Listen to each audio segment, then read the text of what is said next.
Mayhem Mountain. Posted by the Dalek Emperor. In 2 miles take exit 19 for Valley Park Drive South. Siri chirped from my sister's phone. Charlotte, turn that off. I know where I'm going. You sure about that? I mean, it has been a couple decades, Mark. Please, like I could ever forget where Adventure Valley is. Come on, we spent every summer of Dash. There it is. I swerved briefly into the oncoming lane as Charlotte thrust her arm in front of my face to point excitedly out the window. There's Adventure Valley. Oh my God, what ride is that? That coaster, it was called Steel something, right? No, wait, that's Mayhem Mountain, isn't it? I gently pushed my sister's arm out of my face and back over to her seat. I couldn't fault her for her excitement, while I was trying so hard to control my own giddiness. It felt like we were kids again, yelling and bouncing in the back seat of my parents' car as the first shining rails and wooden planks of the park's roller coasters came into view above the treetops. That's the Steel Viper, I told her. Mayhem Mountain's on the other end of the park. And that wooden coaster over there is the Excalibur. Oh yeah, I remember those. I was always too much of a wuss to ride the Viper, but I rode the shit out of the Excalibur.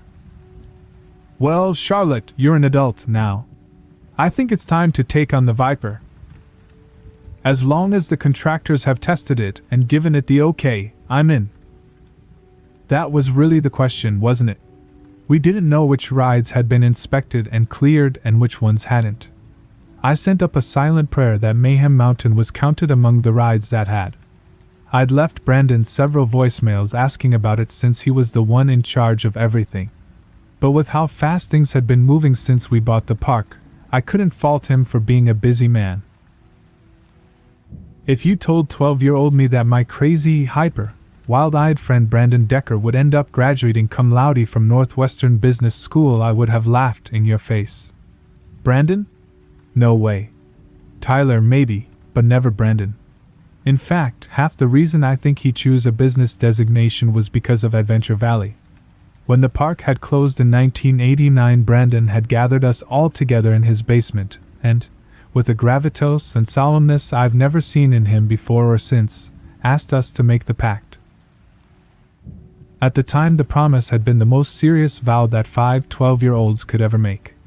High off of an entire summer of Adventure Valley fun, we agreed, with all the ceremony of a meeting of Parliament, that we would one day come together and buy Adventure Valley Amusement Park. Of course, back then we'd planned to just buy it and ride the roller coasters into the ground. We decided which friends from school we would let in and which enemies would be barred from the gates.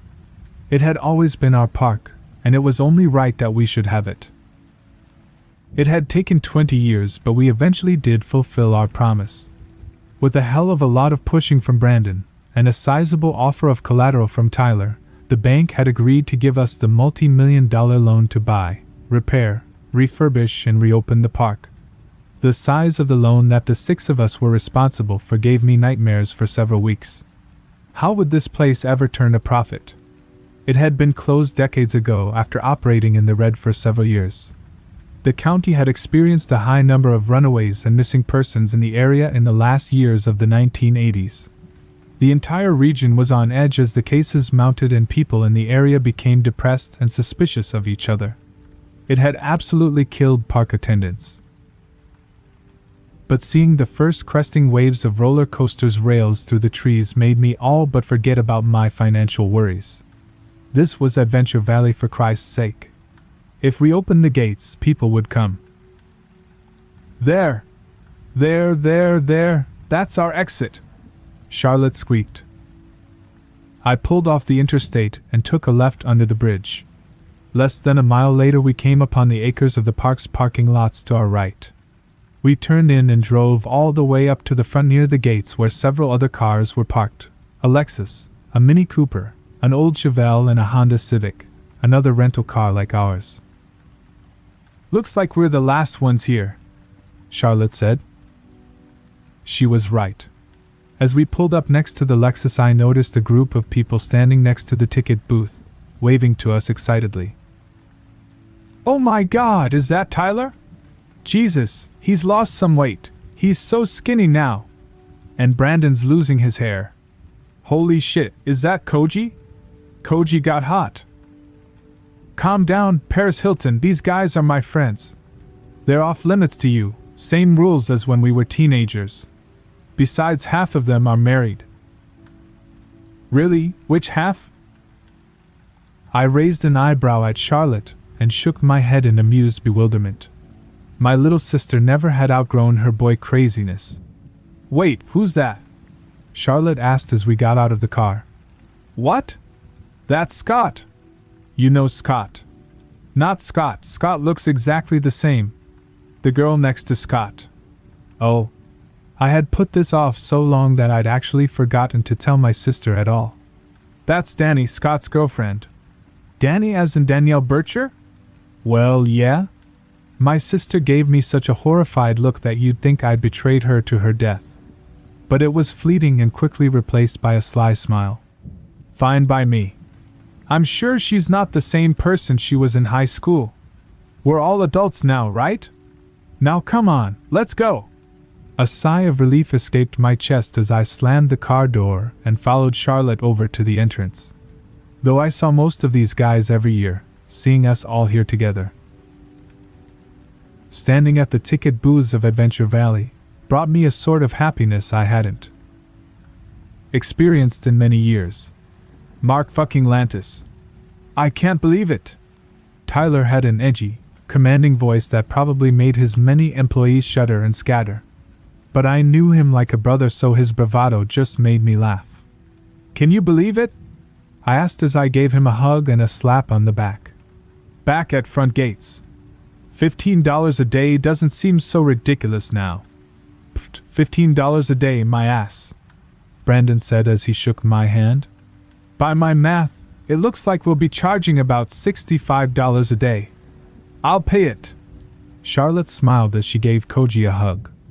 "Are people really going to pay $65 a day?" Koji asked. "Even Disneyland only charges $85 and there you get access to 2 parks." "How could I forget?" Brandon shook his head. "One of our investors works for the Mouse. Pity they won't let you design any artwork for this place." "Come on, man, I'm not an artist, I'm an engineer." "Don't you mean Imaginer?" Charlotte winked at him. Koji sighed and shook his head. "Yeah, I fucking do." As Brandon and Charlotte teased Koji, I made my way over to the side of the ticket booth where Scott and his girlfriend were conversing.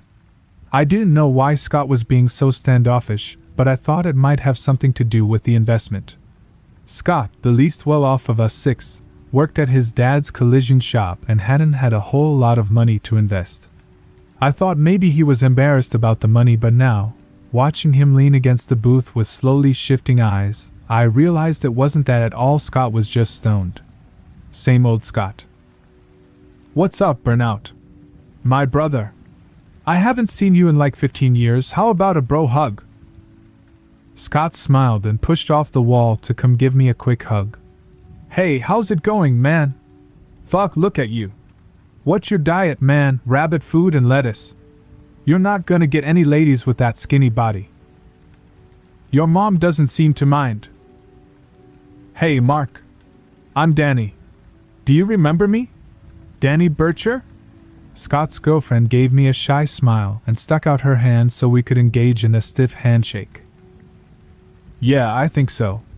You were in my sister's class, right? Charlotte Launtice?" Danny had the decency to look embarrassed. "Yeah, but we weren't really friends." That's putting it lightly, I thought. "We were freshmen when you guys were seniors," she added. "Yep, I do remember that." Maybe I should just get it over with. I called Charlotte over and the reintroduction of the 2 girls, while awkward, was over pretty quickly to everyone's relief. We were all eager to get into the park.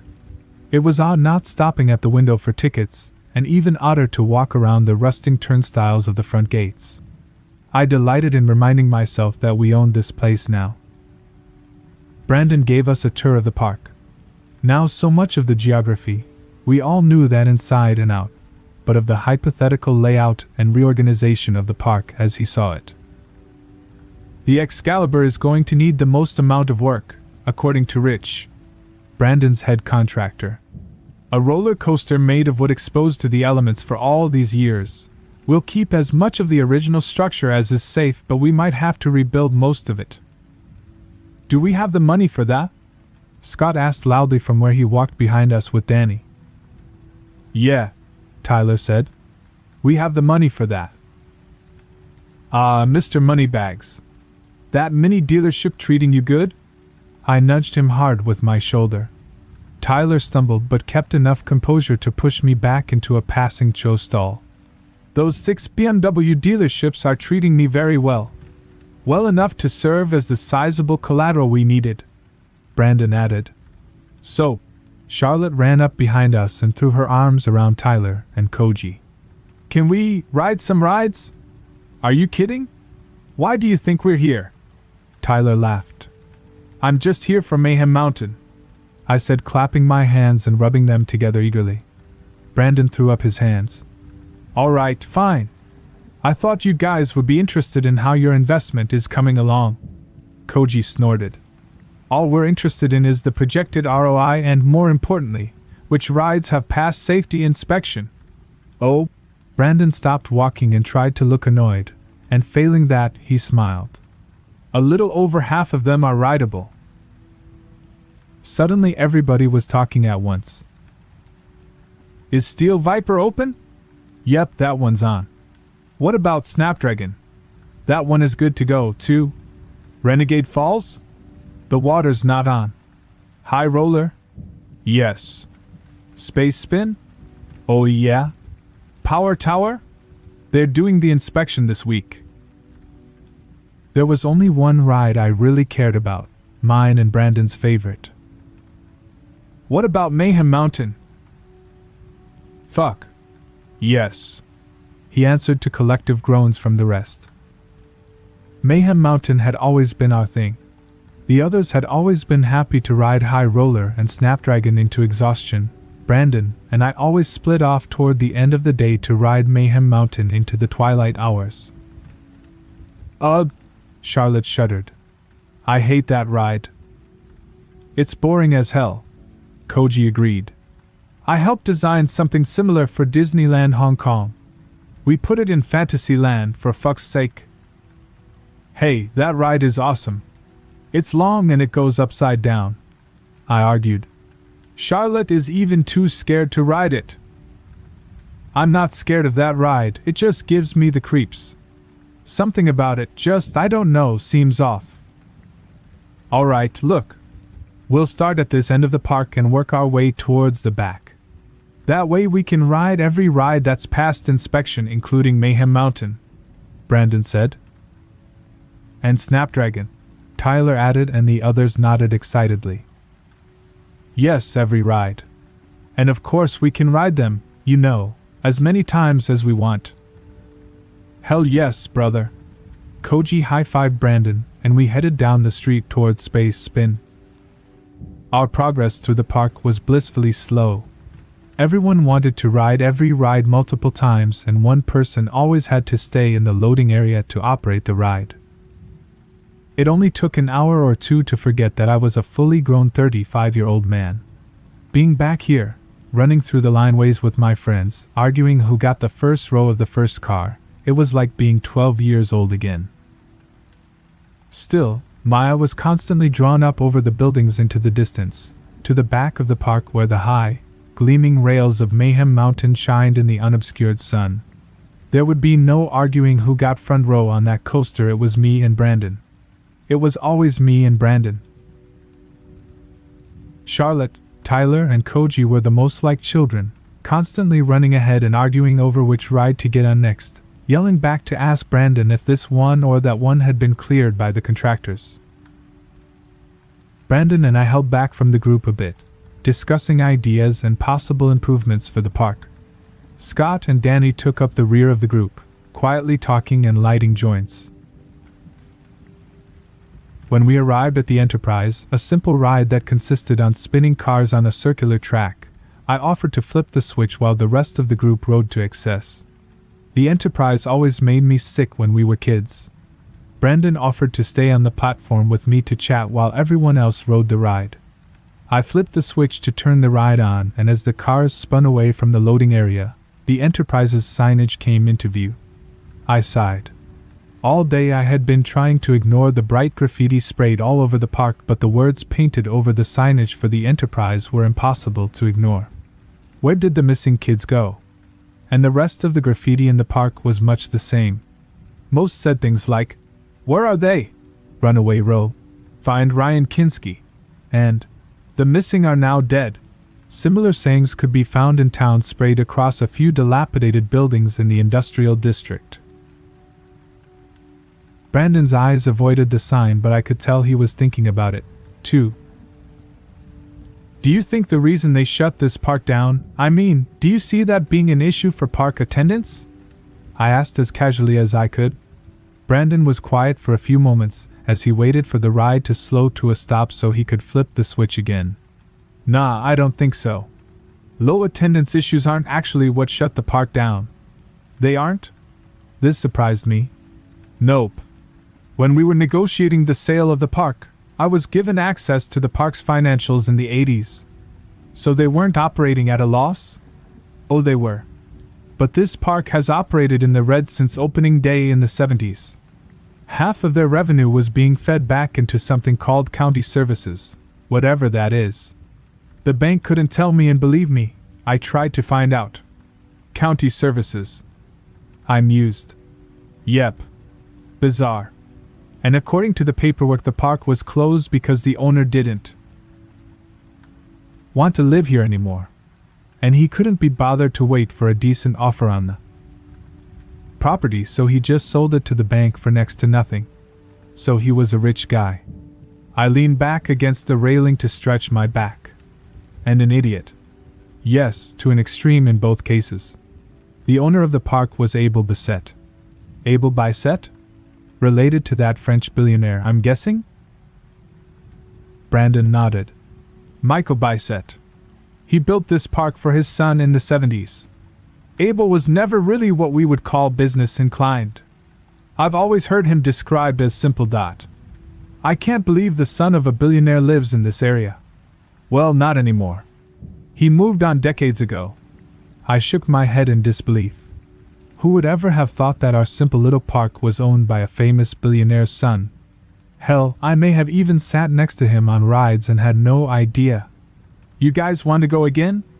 Brandon yelled to the others as the ride again came to a stop. "I'm ready to move on," Koji yelled back.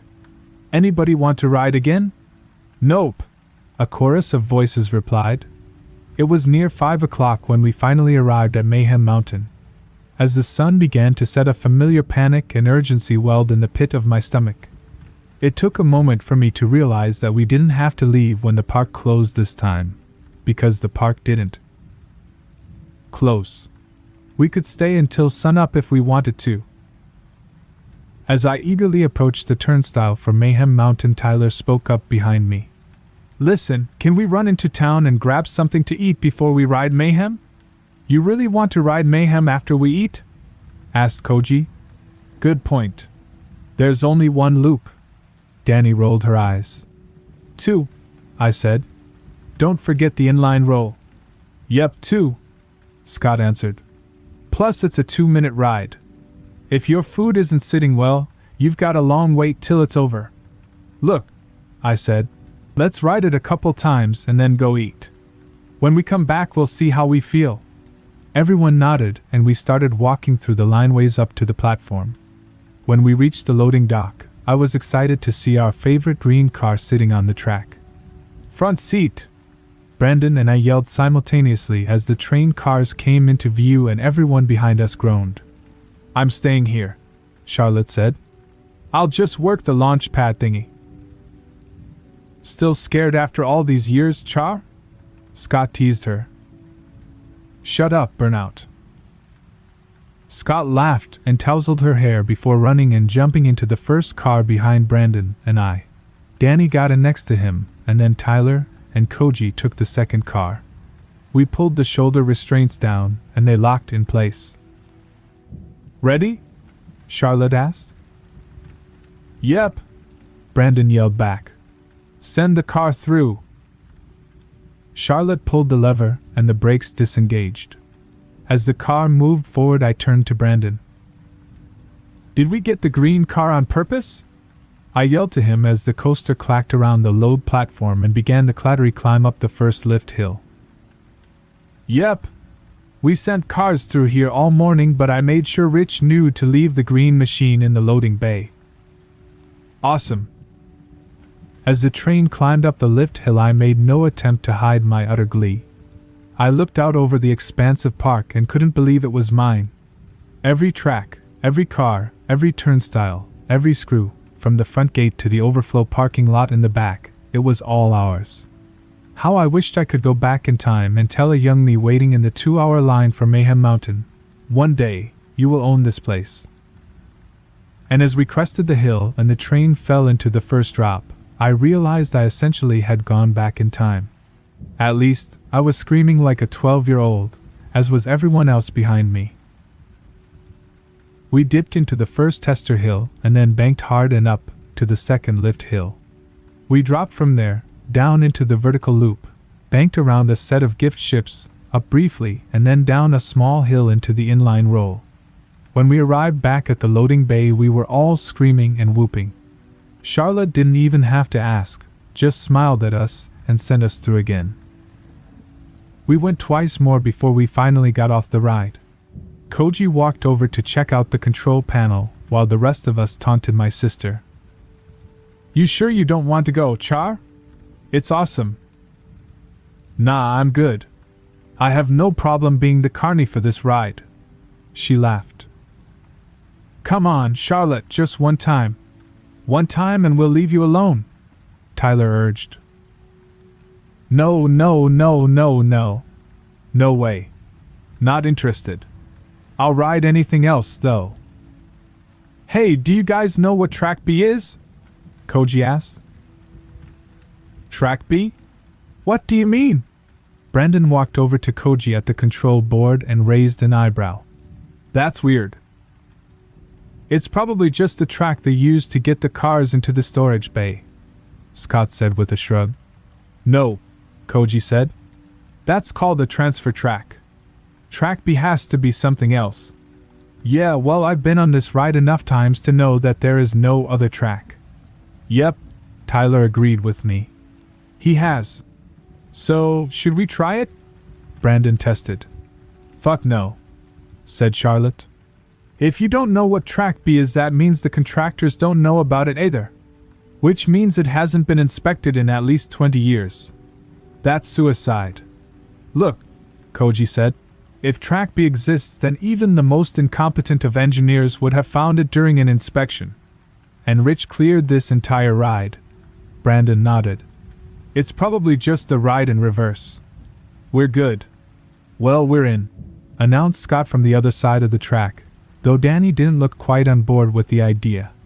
"Mark?" Tyler asked. "Yeah, I guess I'm in. What the worst that could happen? We get funneled into a repair bay." "Alright, then I'm in too," Tyler said hesitantly. Koji shrugged. "Here goes nothing." He flipped the switch over to Track B, and a moment later a loud metallic scraping some distance away filled the park. The sound lasted almost a minute. I studied the familiar silver roller coaster under the pink sky of the setting sun, but I saw no physical changes to the track. I looked over at Brandon, and a shrug of his shoulders told me he didn't either. "Shall we?" Scott asked, gesturing to the train cars we just disembarked. I gave Charlotte a questioning look, but she shook her head emphatically no. So it was just the 6 of us again. "It's only right you two take the bow of the ship." Tyler gave a mock salute.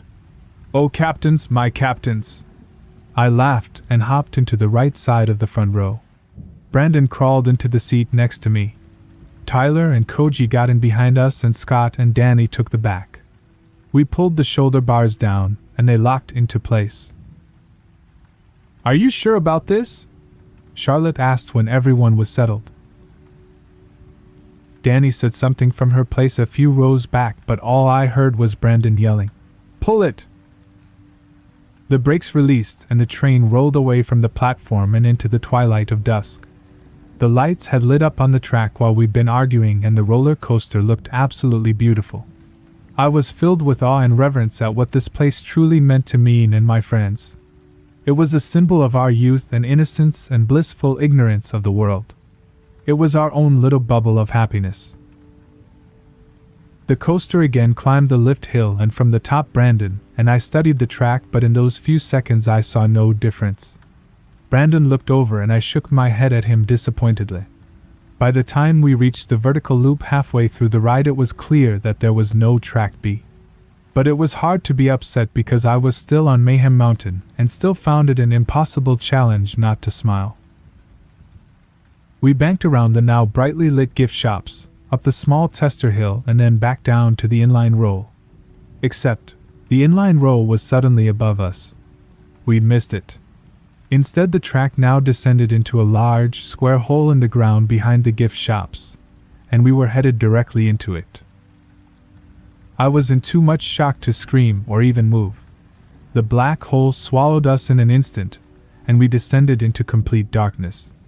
I felt a comfortable pressure leave my shoulders and realized that the shoulder bars had released. I gripped the front lip of the ledge of my seat and heard the terrified screams of my friends behind me as the coaster suddenly spun into what felt like an inline roll. I was too scared to do anything but hold on for dear life, though some part of my brain registered that the G-forces of the roll probably would have been enough to keep me in my seat if I had let go. Probably. We came out of the inline roll and dropped again hard. As the roller coaster dropped, the room suddenly lit up around us, and I saw the track below arcing up into a light tester hill. As we hit the bottom of the hill, the shoulder bars lowered mechanically. The car went over the small tester hill, and then braked to start up another tall lift hill. I took my first breath since dropping through the ground and looked around, tuning out the screams of Danny and Tyler behind me. We were in what can be described as a cavernous room, and I only assume it stretched to the farthest reaches of the park above. There were lots of vertical loops, high drops, and sharp curves that put the track perpendicular to the ground. Throughout the entire sublevel building, lamps dotted the wall every 30 feet. They put out a dreary, yellow glow for as far as the eye could see. But many were burned out, and in parts the track disappeared into darkness. But in the dull, yellow edges of the light I saw something that registered in me a horror beyond death. Far away from us, in a section of shadowy track, I saw the high crest of a peak hill which reached almost the ceiling of the giant room. And then the track just ended. Suddenly, feel the horrible reality of the world outside my mind began to bleed in. Danny was screaming uncontrollably. Tyler was crying, bawling even. Koji was yelling at Brandon, who was looking straight at me, hitting my leg hard and repeating my name. As the cars continued to climb, I finally gave him my attention. I didn't want to be alone in the fear anymore. "What is this?" was all I could think of to say. "We have to get off this ride. We have to get off this ride, Mark." "I fucking know, man. We're going to die." "I fucking know, man," I yelled as we reached the top of the lift hill and dropped over the other side. I squeezed my eyes shut until I felt the shoulder bars once again release, and I bit my lip to keep from crying. I opened my eyes and choked as I watched the track ahead up us bend up into a vertical loop. I reached up and tried to pull the shoulder bar down, but it was locked in place. "Hang on! Hang on to the seats!" I yelled as loud as I could. As we approached the loop, I felt the brakes engaging, slowing the car, and a tow cable catch beneath my feet. We were being pulled up through the loop, but too slowly for gravity to keep us in our seats. As the train began to invert, I felt my feet rise from the floor of the car. My hair fell over my face and my butt left the seat. I closed my eyes and tried to block out the screams of terror from behind me. I concentrated on my death grip of the ledge of my seat as we rounded the track. We remained upside down for what felt like eternity. Finally the pressure began to ease, my butt dropped to my seat and my feet to the floor. The white noise subsided from my ears and I heard Koji's screaming. Tyler! Fuck, he fell out. Fuck, he fell, he's dead, man, he's dead. He hit the track down there. Brandon yelled at me, wide-eyed and crazy looking. I was finally seeing the Brandon from my youth. The shoulder bars descended again, this time locking in tighter. We came out of loop and sped up and down several tester hills. I tried to study the track ahead of us as we went through the safer parts. I thought I saw water reflecting off the metal rails somewhere in the distance. Brandon sobbed in his seat. Mark, what are we gonna do? I don't wanna die, man. I don't wanna fucking die. I don't know. I don't know what to do. I'm sorry, I'm fucking scared, too. I answered him. We banked around a corner of the room and the shoulder bars released again. This time we dove into a curve that put the left side of the train parallel to the ground, and it was a long drop. I gripped the edge of the seat tightly as before, but this time I kept my eyes open and was able to catch Brandon as he began to slip out of his seat. By the time the train righted itself, I couldn't tell who'd been lost. Most of the screaming behind me had turned to loud sobbing or silence. The shoulder bar didn't re-engage and I felt the car's brakes slow the train down again. I didn't have to loop to know what was coming next. It was another inverted loop. This one was tall and large and I could tell we'd be upside down for longer. Someone behind me began screaming again. Danny, I think, as I tried to take measured breaths and position my hurting hands back under the lip of the seat. Brandon did the same and looked over at me as the car started up the loop with tears streaming down his face. I don't want to die in here, man. I shook my head back at him because I could think of nothing to say. I felt tears leave my own eyes as we reached the tipping point of the loop and my feet again left the floor.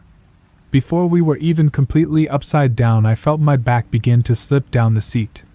I thought if I lost my grip, I could try to grab for the shoulder bars when I fell out of the car. The car suddenly stopped, and I opened my eyes to see we were completely inverted. I grunted loudly at the pain and immense effort it was taking to keep my grip on the seat. The car started to move again slowly, and I heard Brandon say something to me. I looked over at him just before he slid out of the car. 1 second he was there, next to me, and the next he was falling away from the car. I saw Brandon try to grab the shoulder bar on the way out, but we couldn't keep his grip on it. I watched him fall and I saw him break his back on the track below, and he stopped moving. I stared down at him as the car continued to move slowly around the loop, and he stared back up at me, dead or dying.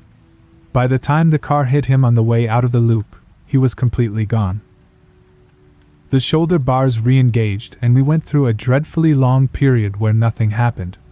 We were secured in our seats by the restraints as the coaster spent what felt like several minutes racing over hills, banks, curves, even an inline roll. Without the adrenaline pumping through my veins, I felt the shock begin to wear off. It was replaced by a panic and fear unlike I'd ever experienced. And I decided that was the point of this section of track, to build and facilitate an unbearable fear. I felt the brakes engage finally, and I looked ahead to find the loop we were surely entering, but there was none. We were high, almost to the top of the ceiling, and we slowed to a stop on a straightaway. Directly ahead was a drop, and at the bottom of the hill, a series of 4 different tracks, with a transfer stack just before they split off. Each track had 5 or so feet of color, red, orange, green, blue, before racing off in different directions.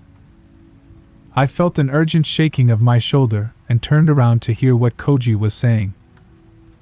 Which track are we connected to? I looked at the transfer stack. Green. Where does green go? It was hard to hear him over the sound of Danny sobbing from the second car. I tried to trace the green track through the building, constantly losing it and finding it again. I wasn't sure, but it seemed to end at the lift hill I'd seen earlier. The hill with no track at the top. It ends at that hill. I yelled back at him and pointed. Danny cried louder. Fuck. While we were stopped, I rubbed my hurting hands together. As I looked down at them, I noticed something new in the car. At some point, a small, blinking panel had flipped over in the wall at the front of the car. It had 4 colored buttons and an old analog timer. The timer was so old and damaged that though the numbers were clearly changing, I couldn't see how long we had. "We get to choose," I said, and explained what I was looking at. "Can you see which track ends where?" Koji asked. I followed all the track as best I could, but the rails circled and slid in between each other. It was hard to tell which track went where. "I think the blue track ends in that big pool in the corner. The red track ends in a wall, and the orange one just drops into a hole in the floor like the one we came down here through. I think..." "There's no way out, dude," said Scott from the second car. His voice was unsettlingly calm. "They're just telling us how we're going to die.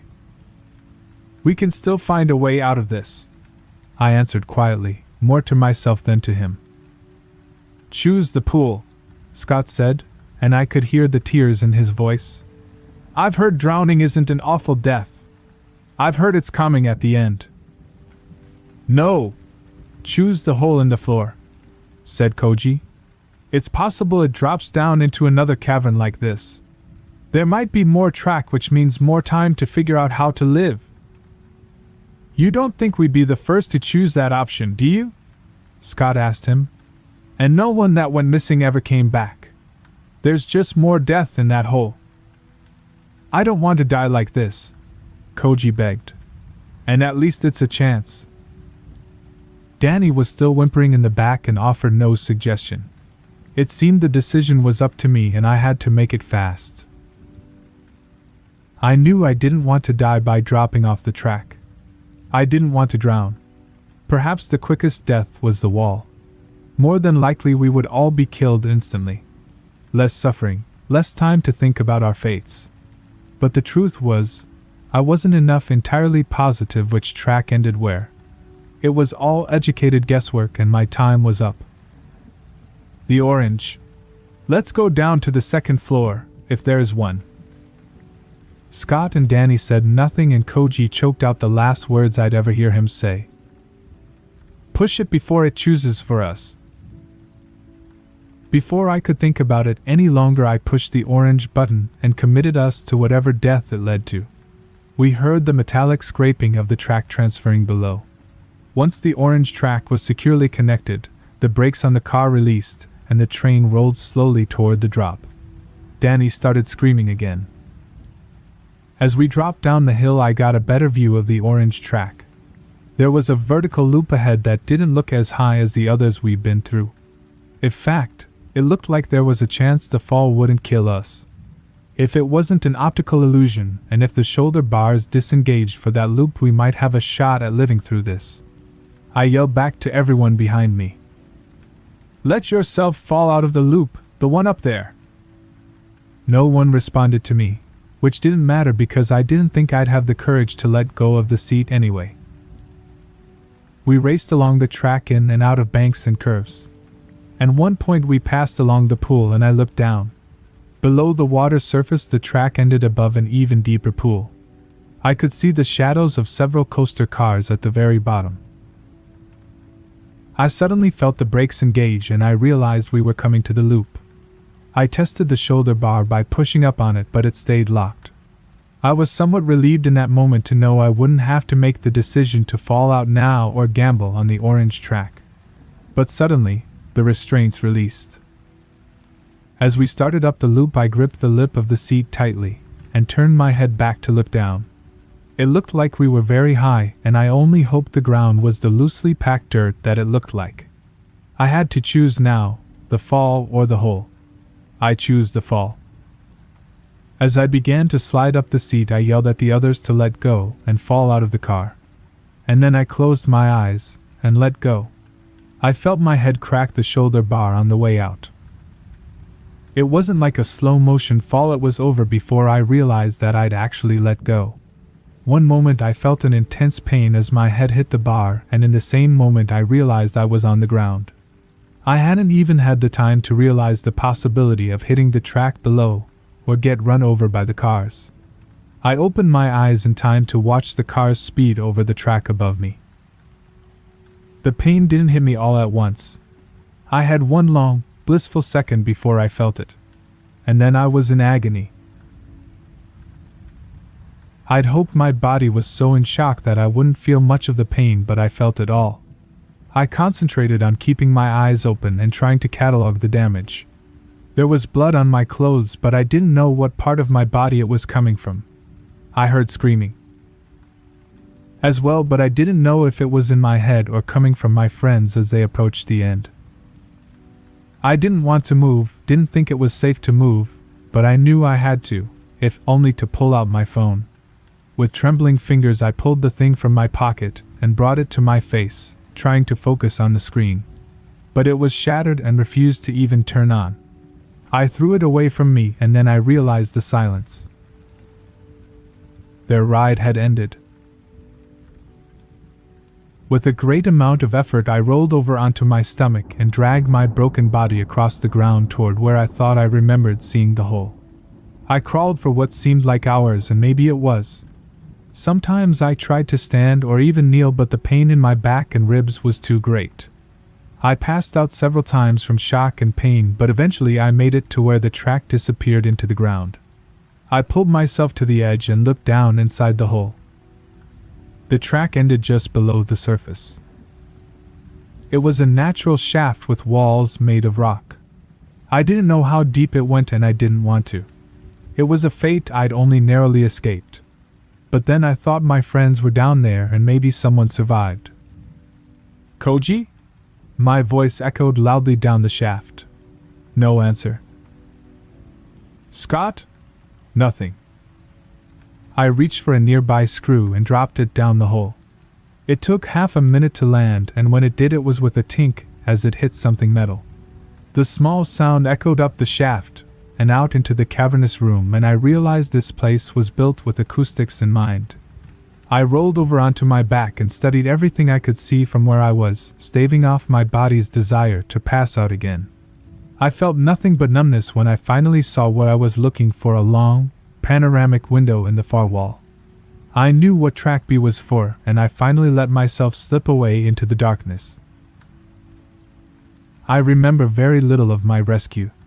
There were lots of people in uniform and my sister yelling in pain, lots of pain. I was in and out on the way to the hospital, but I remember I passed through the room behind the window at some point. And from my stretcher through the chaos, I saw in that room a single chair facing the window. It was covered in a deep layer of dust. I was never visited by anyone official, let alone asked to give a statement. Charlotte stayed by my side at the hospital for months while I recovered. She wouldn't say much about that day, although she finally did tell me something. She said that they wouldn't let her ride with me to the hospital, and that someone offered her a ride. On that drive she'd been spoken to by two people that had convinced her to never speak of what had happened, and to convince me of the same. Whatever they threatened her with had her begging me to agree. And I did, at the time. I am still to this day learning to walk without aid. I never saw Mayhem Mountain again. The loan defaulted and Adventure Valley was bought up by an unknown LLC which bulldozed it and built a block of apartments over the top. They're still empty to this day. I don't like the dark anymore. It reminds me of the horror my friends experienced as they looked down and saw the track end before they disappeared into that hole. I try not to think of what they must have felt as they fell down the shaft in complete darkness, strapped to a roller coaster, waiting for the terrible end. I wish I'd chosen the pool, if only to save them from that fate. As for the billionaire's son, he was only simple in the fact that he was a man of simple tastes. And he still is. I looked him up once, only a few years ago. He owns several amusement parks now, all sizable but small enough to be popular only in their specific regions. In fact, one is not very far from where I live now. I've thought about going many times, just to check, just to see. But then I realized that I probably didn't need to search all the rides in the park to know. Because I know that somewhere in that park, some ride in some corner, has a track B.